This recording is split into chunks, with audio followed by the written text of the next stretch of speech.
I'm on a mission to visit every single neighborhood in New York, and today we're finally headed to Brooklyn, heading to none other than Park Slope, so come with me to check it out. If Manhattan feels a little bit too cramped and crowded for you, then Park Slope is the perfect place to get away. It's bordered by Central Park's lesser-known cousin Prospect Park, and though it's a little bit smaller, 526 acres compared to Central Park's 843, it's a lot less crowded, so it can sometimes feel larger. At any rate, it's a great place to get away. This is the Soldiers and Sailors Arch. It's one of New York's 3 major triumphal arches, and yes, there are 3 of them, but this one is in commemoration of the Civil War veterans. And this is Grand Army Plaza right now, right off of Park Slope. So there's a really great farmer's market here that happens on the weekends where they have plants, homegrown vegetables, flowers, baked goods. In terms of farmer's markets, it's one of New York's largest. As a neighborhood to live in, Park Slope is a pretty affluent area, which makes sense given its proximity to nature like the parks and downtown Manhattan via many easily accessible subway stations. Though it's probably best known for its spectacular Victorian-era mansions and brownstones, and some people even call it one of the most romantic neighborhoods in all of Brooklyn. And these buildings do have a lot of history to them too. This here is actually the historic district of Park Slope, which is New York's largest in terms of the number of buildings, and there's about 2,000 that are officially registered. You'll see a lot more families and kids in this neighborhood than a lot of others in New York, and especially on the streets there aren't as many stores, but once you get to the avenues you'll see that there's plenty to do. You won't see a lot of chain stores or places with names you recognize in Park Slope. Instead, you'll see a lot of small businesses, boutiques, coffee shops, and plenty of bookstores. I stumbled across this bookstore on 7th Ave called Community Bookstore that I thought had a great vibe to it and even had its own bookstore cat. I already was loving the place, but then I looked it up and it turns out that it's Brooklyn's oldest bookstore too, so that was pretty cool. Park Slope isn't exactly known for their bars, but Park Slope Ale House is one of those neighborhood spots that is a great place to hang with friends and prime outdoor seating, and they have some pretty solid bar food options too. I got to visit this neighborhood during the fall, so I saw all the spooky decorations already set up all over the stoops and all the changing fall colors, which was so beautiful, and I would definitely recommend visiting during this time if you can.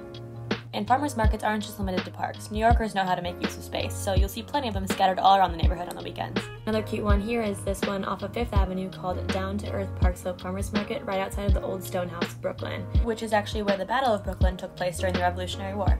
And I passed by Stone Park Cafe, which is a highly rated new American restaurant that's gotten press in the New York Times and the Wall Street Journal for their uniquely seasonal menus. And if you don't have time to sit down, you can always head to Russo's just down the road, an Italian deli serving hot food and heroes to go. One of my favorite reasons to visit on the weekend is for the Park Slope open streets that happen all down 5th Avenue every weekend and allow pedestrians and bikers to take over the streets. Walking down the middle of the street isn't something I get to do so much in New York, so it really felt like I had so much extra space, and it was so great to do on a beautiful day like this.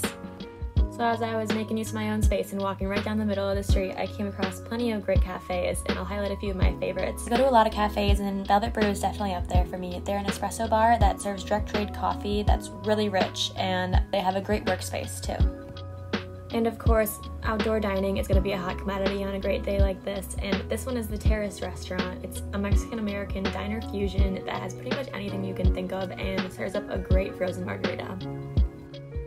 Another great cafe I came across while I was walking down the open streets is Coast Cafe, which is a wide open cafe with plenty of seating. It's something you don't see as often in Manhattan that serves up bakery items and just a really great cappuccino, which is of course what I get. There was also a great view of the open streets, which I utilized to its full extent to relax and do some people watching before I dug into the new Sally Rooney book I bought.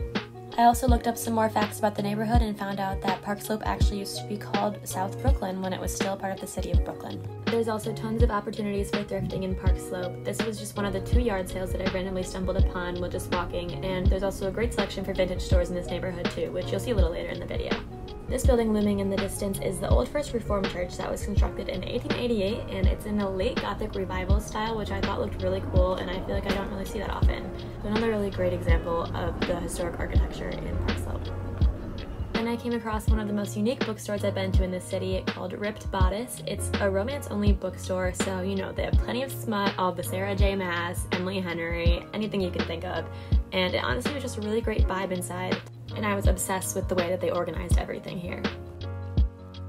Right down the street there's this really cute flower shop called Juliet Floral Design that has one of the best collections of dried flowers I've seen, and they call them Forever Flowers. It was so colorful inside and smelled amazing, of course, but I think those Forever Flowers are just a great option for people like me who maybe can't take care of real plants.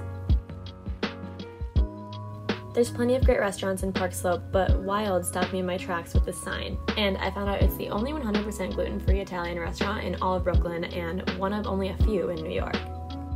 And then I was surprised to see a Harlem Shake in Park Slope. Though obviously their first location is in Harlem, they actually have this new second location that just opened out here in Park Slope. It's an award-winning burger and shake joint with a cool, old-school interior that reflects Harlem's culture and community. Right next to it sits Sterling Records, a record store that's new to the area and is backed by musical legend Vince Clarke himself. It has a great selection of new and used records and just has immaculate vibes inside. And then I stumbled across another one of those yard sale type thrift markets, and right at the edge of the Park Slope neighborhood, of course, I had to hit up Beacon's Closet, this huge thrift store that buys items from you, claiming to offer the highest percentages in New York. Then when I saw the Barclays Center starting to peek out at me, I knew I was leaving Park Slope and my tour was over. But to keep myself on top of it, I'm going to show you guys a little sneak peek of what neighborhood's coming next. So here you are, and feel free to guess in the comments, but this one might be a little obvious.